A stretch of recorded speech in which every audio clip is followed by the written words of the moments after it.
wife and I are approved foster carers, and we had for a long time had the feeling we wanted to foster.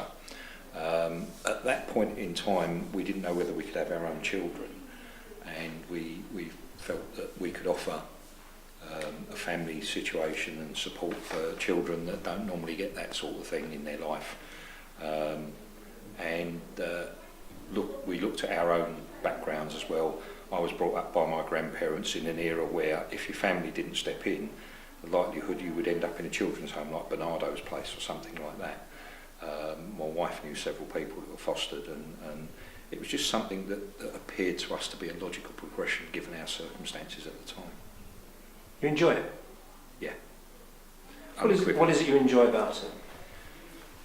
It's the interaction with different children of different ages, learning about them and their needs and trying to meet those needs and support them, and in the varying circumstances help their families as well. So let's go back a bit again. Once you wanted to become interested in fostering, what was the process you went through? We looked at various avenues, local authority, various agencies, and the best response we got was from Children First, which at the time was a very small and almost a family unit in itself, the way it had started and was set up.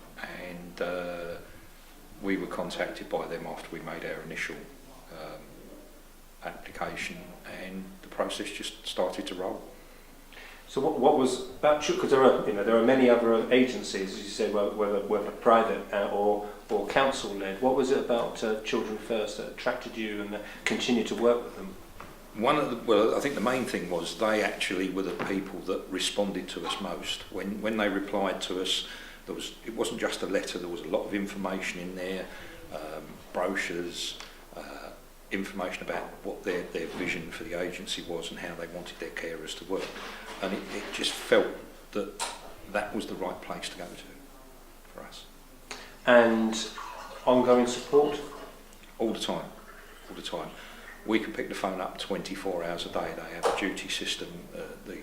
The supervisor social workers have a rota where they have a duty system where there's always somebody available, no matter what the time of day or night. Staff like our recruiting officer and training officers are there all the time if you've got any queries about specialist areas. You just need to ask. Do you meet other carers? Do you share experience? Yeah, we have a carers support group which meets periodically, about I think it's 4 times a year, and you meet carers that you've met before, new carers. Personally, I come along to the choosing to foster course for new carers as a support for the training officer, so they can talk to somebody who's got a few years experience and bounce ideas off, and you make relationships in that area as well. I was going to use the term, is it a challenging job? But it's not a job, is it?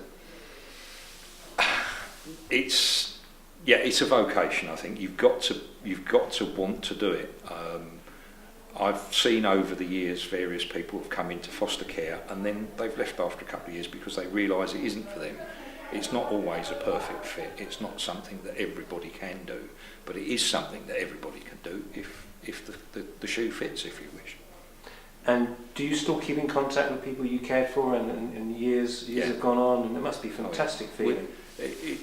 Obviously it's entirely up to that particular young person, but we've got several young people that we've cared for over the years, whether it's very short term or medium term or long term, and they've remained in touch with us. Sometimes it's just telephone or postcard.